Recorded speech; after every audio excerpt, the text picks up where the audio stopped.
오늘 우리가 함께 나눌 하나님의 말씀은 마태복음 24장 3절의 말씀이 되겠습니다. 그분께서 올리브산 위에 앉으셨을 때에 제자들이 은밀히 그분께 나와 이르되 우리에게 말씀해 주소서 어느 때에 이런 일들이 있으리이까 또 주께서 오시는 때의 표적과 세상 끝의 표적이 무엇이리이까 하니 우리는 그 어느 때보다 시대의 마지막 말세의 때를 살아가고 있습니다. 각종 천재지변과 더불어서 환경 파괴 그리고 계속되는 경기 침체 상황과 우리 주변에 일어나고 있는 각종 사건과 사고들, 게다가 지금 현재 우리가 경험하고 있는 코로나 팬데믹까지 전 세계 모든 사람들이 먹고 사는 걱정에서부터 비롯하여 생명의 위협까지 받고 있는 현 상황 속에서 누구나 마지막 때라는 불안감을 느끼는 것은 어찌 보면 당연한 현상이라 할 수 있습니다. 그런데 이런 동일한 불안함과 더불어 마지막 때에 대한 궁금증은 오늘 본문에 등장하는 예수님의 제자들 역시 가지고 있었습니다. 분명한 것은 예수님께서 직접 하신 말씀으로써 마태복음 24장 36절에 그러나 그 날과 그 시각은 결코 아무도 알지 못하나니 하늘의 천사들도 알지 못하고 오직 내 아버지만 아시느니라 라고 말씀했다는 것입니다. 마지막 때가 언제인지는 하나님 외에 누구도 알 수 없습니다. 혹시 우리 주변에 누군가 그날을 안다고 말을 한다면 그 사람은 종교 사기꾼에 불과할 것입니다. 대신에 참된 믿음을 가진 성도들은 세상 마지막 때라는 어떠한 특정한 시간과 날짜가 아니라 주님께서 지금이라도 오신다는 믿음을 가지고 사는 것이 맞습니다. 성경에서 예수님께서 오시는 때를 도둑처럼 갑작스럽게 찾아오신다라고 말씀을 하셨습니다. 이 말의 뜻은 그때가 언제인지 알 수 없다는 말이기도 하지만 그렇다고 해서 그것이 막연한 미래가 아닌 갑작스러운 오늘, 지금의 시간이 될 수 있다는 뜻이기도 합니다. 우리가 이번 코로나 사태에서도 보았듯이 혼란의 소용돌이 속에서 기존에 없었던 규칙과 법규들이 사회 전반에 적용되는 것이 불과 며칠밖에 걸리지 않았습니다.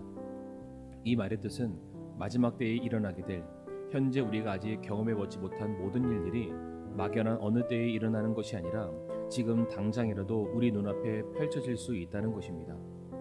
즉 하나님께서 정하신 때가 되면은 이제 더 이상 참고 인내하지 않으시고 일사천리로 하나님께서 하신 모든 말씀들을 이루시고 세상을 심판하실 때가 지금이라도 올 수가 있다는 것입니다. 다만 아직까지 그날이 오지 않는 이유는 단 하나, 하나님께서 우리 모든 사람들을 향해서 오래 참으시고 인내하신다고 밖에 우리가 설명할 길이 없는 것입니다. 성경을 보게 되면 전 인류를 향한 그리고 혹은 한 도시와 민족을 향한 심판이 내려질 때에도 하나님께서는 언제나 오랜 시간 기다리셨고 인내하시고 또한 그 모든 사람들이 돌아오도록 권유하셨습니다. 바로 노아의 때가 그러했고 소돔과 고모라 때에도 그러했습니다. 베드로후서 3장 9절 말씀에 주께서는 자신의 약속에 대해 어떤 사람들이 더디다고 생각하는 것 같이 더디지 아니하시며 오직 우리를 향하여 오래 참으사 아무도 멸망하지 아니하고 모두 회개에 이르기를 원하시느니라 라고 되어 있습니다. 그러나 앞에서 말씀을 드렸던 것처럼 우리는 지금 세상의 끝을 향해 달려가고 있습니다. 성경의 예언이 기록될 당시 전혀 본 적도 없고 이해할 수 없었던 갖가지 모든 일들이 이제는 얼마든지 현실 가능한 시대 가운데 우리가 살고 있습니다.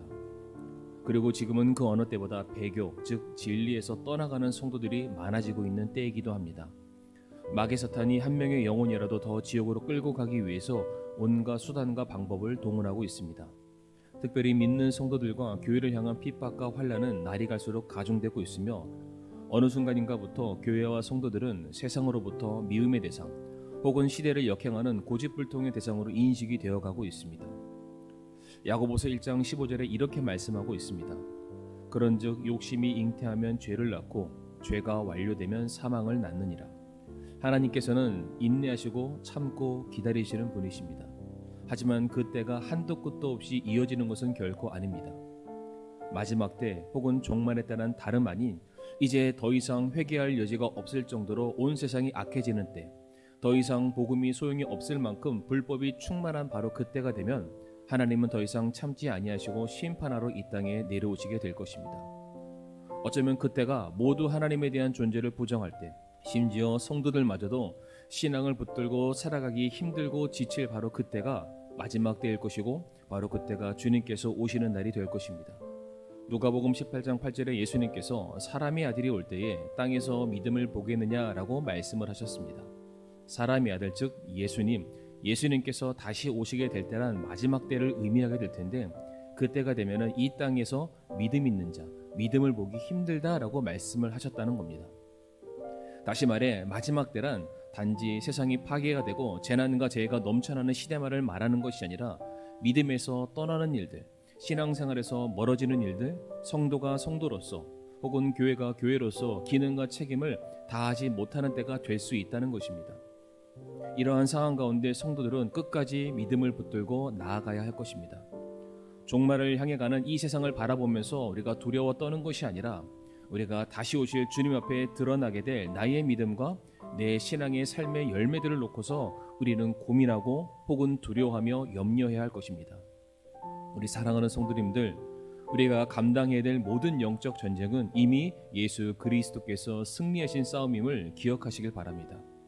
대신 우리에게 맡겨진 책임과 주님의 명령인 이 어두운 세상을 밝히는 빛과 소금의 역할을 능히 감당할 수 있는, 우리에게 맡겨진 일에 충성을 다하시는, 그래서 우리가 다시 주님께서 오시는 그날 우리가 두렵고 떨림이 아니라 우리가 기대하는 마음과 기쁨과 소망으로 주님을 만날 수 있는 그날이 속히 오기를 간절히 소원합니다.